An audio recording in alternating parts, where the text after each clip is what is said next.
آپ اندازہ لگائیں، یہ تو میں نے مذاقن کہا ہے نا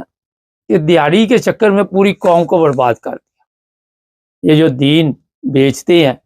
یہ جو دیہڑی دار لا کے لوگوں کے اوپر حملے کرواتے ہیں، جو دیہڑی والے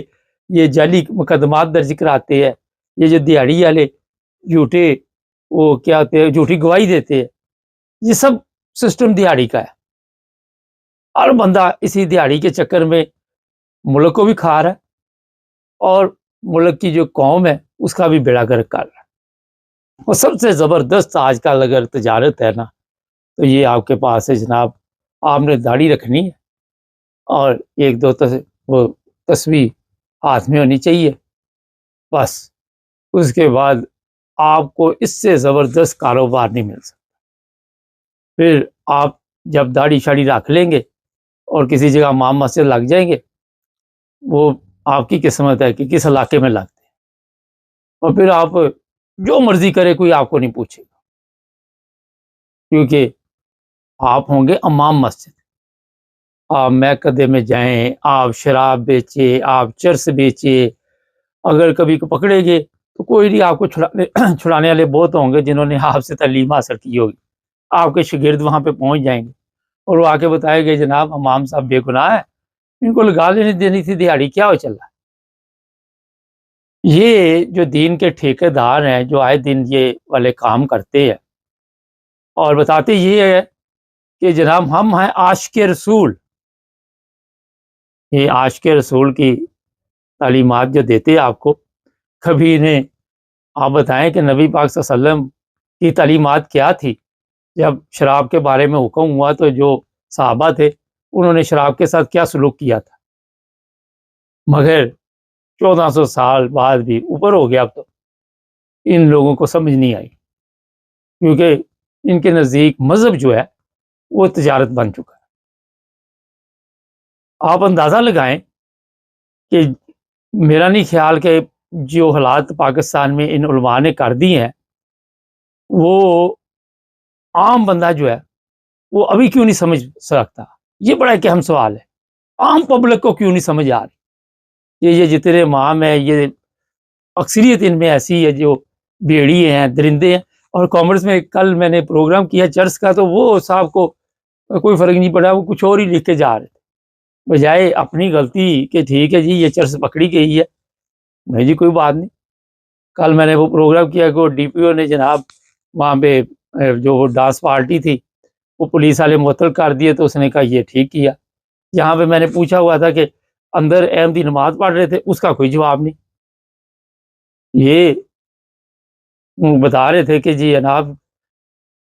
شاعر اسلام کی خلاف ورزی ہے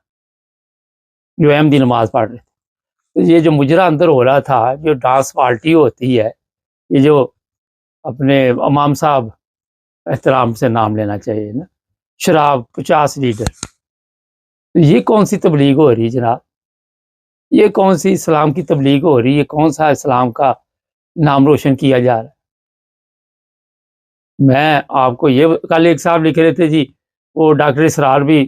جو تھے وہ منافق تھے۔ اچھا جی وہ منافق تھے تو آپ اپنے بارے میں بتائیں، ڈاکٹر کو تو چھوڑے ایک منٹ، وہ تو چلا گیا دنیا سے، اور آپ تو زندہ ہیں نا، آپ کیا کر رہے ہو؟ اور پھر آپ اندازہ یہاں سے بھی ایک اور لگا سکتے ہیں کہ جب اس طرح کی خبر آتی ہے تو سوشل میڈیا پہ صرف آئے گی۔ میڈیا جو ہے ان کو کہا ہوا کہ کوئی ایسی خبر شبر نہیں دینی ہے، آپ نے کوئی ایسا قدم نہیں اٹھانا جس سے ہمارے لوگ جو ہیں چاہے وہ غلط کام ہی کرتے ہو، اور جہاں پہ یہ آپ دیکھیں کہ غلط کام ہو رہا ہے اور وہاں پہ کوئی چیز چھپائی جا رہی ہے، اس کا مطلب یہ ہے کہ اور لوگوں کے لیے بھی یہ حوصلہ افزائی ہوتی ہے، وہ کہتے کچھ نہیں ہوتا، لے دے کے جان چھوٹ جائے گی، اتنا بڑا کون سا مسئلہ ہے۔ پاکستان کی جو حالت ان لوگوں نے کر دی ہوئی ہے، آپ سمجھتے اس سے باہر نکل سکتے ہیں ہم؟ یہ جو چنیوٹ کا ایریا ہے، میرے سے پوچھے تو یہاں پہ بڑے دعوے کیے جاتے ہیں، یہاں پہ بڑے بڑے علماء وہ کہتے تھے بڑی ہم خدمت کر رہے اسلام کی، مولانا منظور چنیوٹی جیسے لوگ یہاں پہ،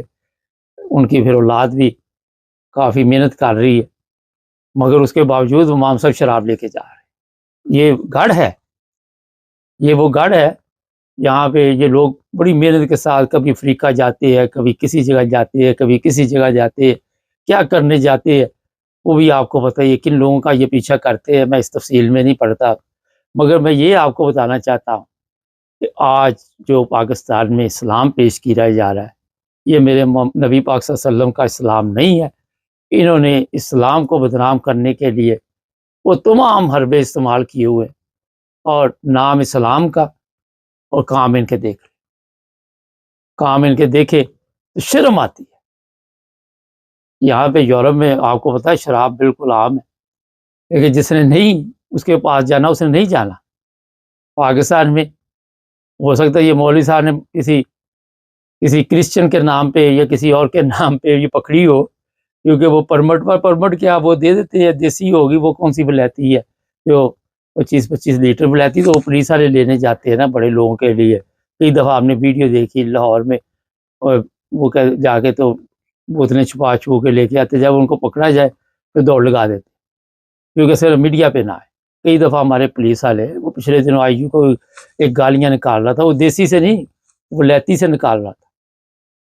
تو یہ تھوڑی سی میں نے آپ کو اس لیے بتاتا رہتا ہوں کہ شاید لوگوں کو شعور آ جائے۔ میں نہیں کہتا کہ آپ میرے کہنے پہ جو غلط کام ہے وہ چھوڑ دیں، مگر اسلام کا نام بدنام نہ کریں، اسلام کا نام لے کر یہ سب چیزیں نہ کریں، مذہب کا نام لے کر نہ یہ سارا کچھ کریں۔ میں صرف یہ آپ کو بتانا چاہتا ہوں۔ کئی لوگوں کو بڑا ہوتا ہے کہ جناب اچھا اب مذہب کے لیے یہ اپنے اشرفی صاحب ہے وہ بھی ایک دن ٹورن ہو کے بیٹھے ہوئے تھے، آپ کو پتہ ہی ہے۔ یہ جو مولوی صاحب پکڑے گئے امام صاحب مظہر حسین ان کا نام ہے، میں نام بھی بتا دیتا آپ کو، اور ان کی تصویر باہر بورڈ پہ لگا دیتے۔ بہت سے لوگ کہتے ہیں جی ویڈیو چلایا کرے، اس میں کئی ہمارے لیے مشکلات ہوتی ہے، یوٹیوب کی وجہ سے کئی کاپی رائٹس کے ایشو ہوتے ہیں، چینل جو ہے پھر متاثر ہوتا ہے۔ تو جب ہم کوئی بات کرتے ہیں اگر آپ کو ویڈیو چاہیے تو اوپر نمبر آ رہا ہوتا ہے، ہمیں لکھے ہم بھیج دیں گے، یار کون سا اتنا مسئلہ ہے، آپ دیکھ لیں اگر آپ کو ہمارے پہ اعتماد نہیں۔ چینل کو سبسکرائب کریں، جڑے رہے ہمارے ساتھ تاکہ اور سب دیکھنے اور سننے والوں کی خدمت میں محبت بھرا سلام۔ عرفان احمد خان صاحب ہمارے ساتھ ہوں گے جرمنی سے۔ ناظرین، یورپ کے حالات آنے والے دنوں میں میرا خیال ہے کہ کافی پریشانی والے نظر آ رہے ہیں، کیونکہ یوکرائن جنگ کی وجہ سے یورپ کافی متاثر ہو رہا ہے۔ خان صاحب کیا حالات ہے آج کل یورپ کے متعلق، ذرا بتائیں ہمارے دیکھنے والوں کو۔ یورپ میں دیکھیں، ایک تو جو تاریخ کا مسئلہ ہے اس نے یورپ کو ہلا کے رکھ دیا ہے۔ بہرحال ایک پریشانی تو ہے، دنیا کی ایکسپورٹ امپورٹ دونوں متاثر ہوگی، مارکیٹیں کریش کر گئی ہیں۔ ایک دن مارکیٹ اٹھی تھی لیکن کیونکہ 134% اس نے چین پہ برقرار رکھی ہے، اس کے اثرات ظاہر ہو رہے ہیں۔ کل بھی مارکیٹ جو ہے وہ پوری دنیا میں کریش رہی ہے، اسٹاک مارکیٹ جو ہے، اور یہ سے باہر اقتصادیات کا فرق پڑتا ہے، اور یہ اقتصادیات کے سہارے ہی چل رہے ہیں یہ ملک جو ہے یورپ کے۔ تو اس وجہ سے ایک تو پریشانی یہ ہے، دوسری یہ ہے یوکرائن کی جنگ کے اندر جب سے زور آیا ہوا ہے وہ اتنا زیادہ پبلک اب ٹی وی وغیرہ پر نہیں بتایا جا رہا، لیکن کہا یہ جا رہا ہے کہ وہاں پر کافی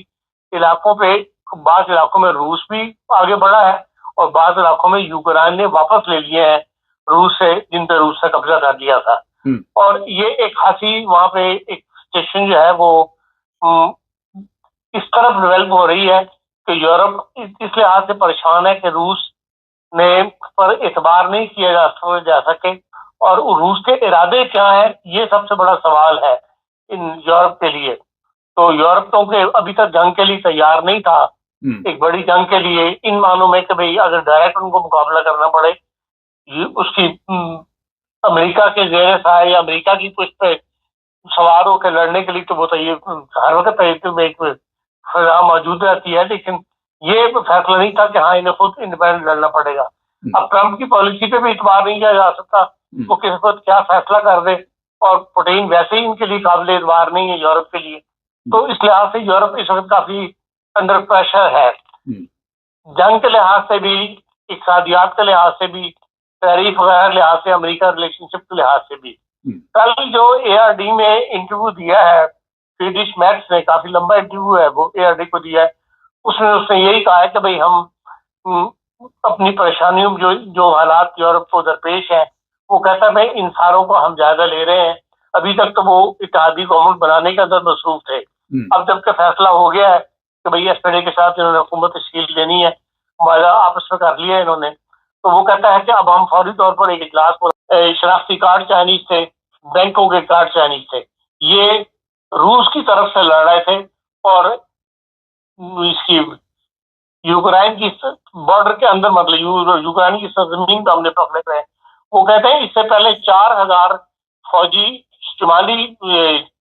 کوریا کے جو ہیں وہ روس کی بہاف پہ لڑ رہے تھے, لیکن روس کی مدد کر رہے تھے روس کی اپنی سرزمین کے اوپر, جس میں سے 4,000 ہم نے مار دیے تھے بقول ان کے.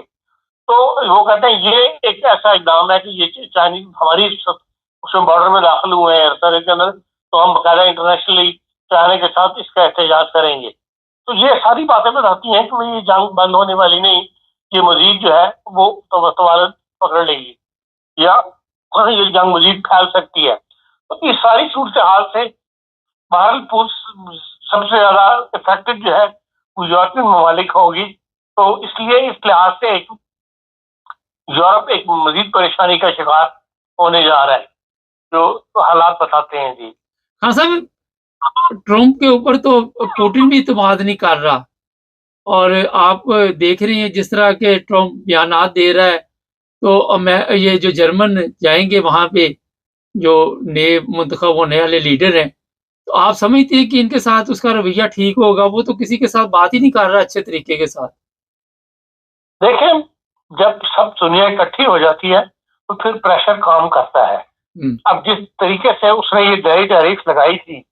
اب پیچھے ہٹا کے نہیں 90 دن کے لیے, اور یہ کہا کہ ہم گفت و شنید کریں گے, کرنے کے لیے تیار ہیں 90 دن کے دوران ٹیرف کے لیے. یہ دنیا کا پریشر ہی ہے جو اس کو اس طرف لے کے آیا نا. اس طرح اگر 50 ممالک کا نمائندہ بن کے فرینڈریش میرز یا برطانیہ کا وزیر اعظم جاتے ہیں, بات کرتے ہیں, تو لازمی اس کو کچھ نہ کچھ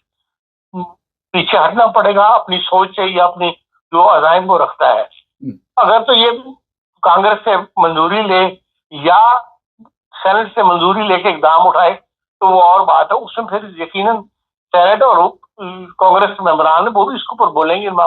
وہ تو تمام آرڈر جو ہے ایگزیکٹو آرڈر کی جو اس کے پاس اتھارٹی ہے اس کے تحت کر رہا ہے. اس لیے یہ ایک ان میں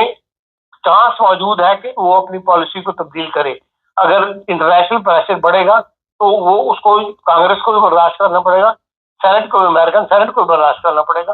اور یہ بات پھر وہاں بحث میں آئے گی. تو پھر یقیناً ٹرمپ کی پالیسی جو ہے اس میں کچھ نہ کچھ تبدیلیاں جو نظر آنی چاہیے آپ کو. ہاں صاحب, مسئلہ اس وقت چلو امریکہ کا تو جو ہے, لیکن یہ روس کو کے ساتھ بات چیت کے ساتھ یورپ کو اپنا راستہ نہیں نکال سکتا کہ پرامن طریقے کے ساتھ آگے بڑھایا جائے؟ کوئی ایسا راستہ نکالنے کے لیے بھی کوئی کام ہو رہا ہے یا جنگ کی تیاری میں سب لگے ہوئے ہیں؟ دیکھیں, کوشش تو بیک ڈور یقین ایسی کوششیں ہو رہی ہوں گی, لیکن یوکرائن نے جو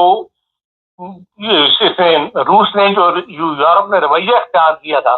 یوکرائن کی جنگ کے شروع کے اندر, جس طرح انہوں نے اس میں پابندیاں لگائی روس کے اندر, روس کی گیس لینی بند کر دی,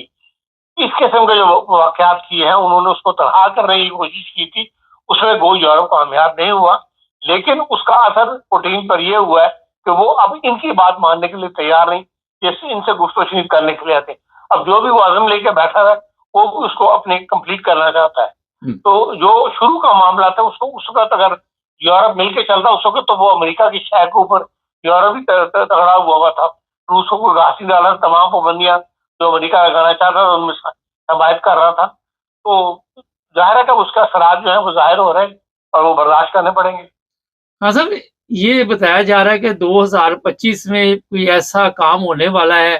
جسے آپ ایٹمی جنگ بھی کہہ سکتے ہیں, اور یورپ جو ہے وہ بھی بڑا نقصان اٹھائے گا.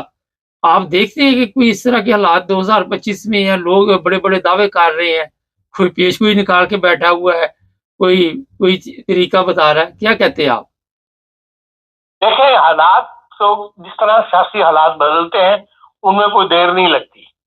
تو پہلی کوشش تو ابھی تک تو یورپ کی یہی ہوگی کہ وہ جنگ سے بچے گا, اس لیے کہ وہ یورپ جنگ لڑنے کی پوزیشن میں نہیں ہے.